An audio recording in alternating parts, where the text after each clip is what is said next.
So, what is it like when you meet a healing anxious attachment? Hey guys, my name is Ray J. I am a healing anxious attachment, and let me just tell you what it's like in the mind of somebody who is so used to caring for people and now they start caring for themselves. What is it like? It's like a beautiful butterfly has come out of its cocoon of core wounds, to be honest. It's like seeing the value in yourself. Okay, I'm not saying like being to a point where you're like selfish, you start only thinking about yourself or anything like that. It's just you start seeing things different in a more positive light. Like, does that person add value to my life? Does that person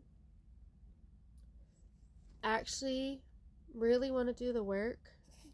Like, when you start seeing friendships different, you'd be like, is that person actually listening to me?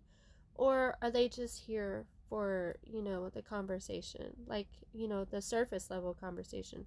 A healing anxious attachment loves to be having intimate conversations. They love to have the connection, the compatibility, the intimacy, the consistency, the communication, you name it. Okay, when you find an anxious attachment who's actually thriving on those five things and they actually mean it and they're healed in the process, baby, they are literally looking for that secure attachment.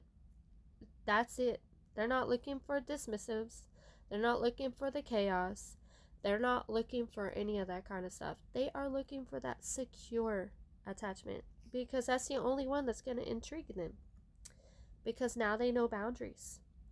Now they know what consistency looks like because they're showing up for themselves. Now they know what it's like to be vulnerable because they're actually being vulnerable with themselves. They're caring for themselves. They're communicating their needs to themselves so they can heal. So when you meet an anxious healing, like a healing anxious attachment,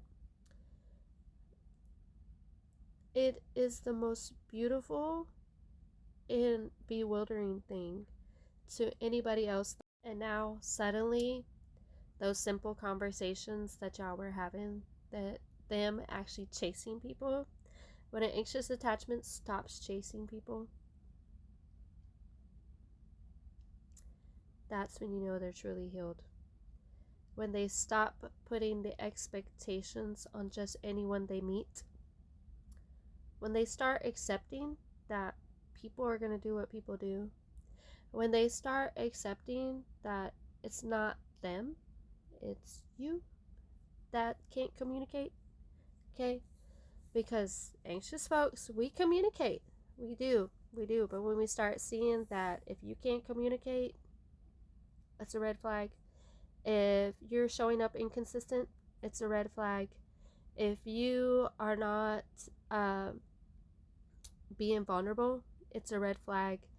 If you are not uh, like showing up and being intimate, it's a big red flag for us. Especially when you're healed, okay? Just so you know, all those things are a bunch of red flags, even in our friendships. So when healing anxious attachments truly heal, all that surface level crap that people do is mundane to us. It's boring. We want people that are actually going to communicate, put in the work. People are actually going to show up. People that are going to be consistent. We want people that are actually going to have boundaries and see that they have to communicate in order to have a relationship. Okay? That's what a healing anxious attachment actually looks like. A secure person. Okay? Because now we're starting to be secure.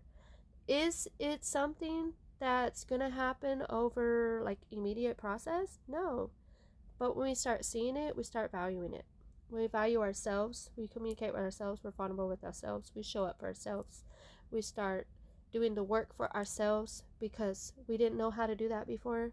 That's a whole level, baby. So that's really what it looks like.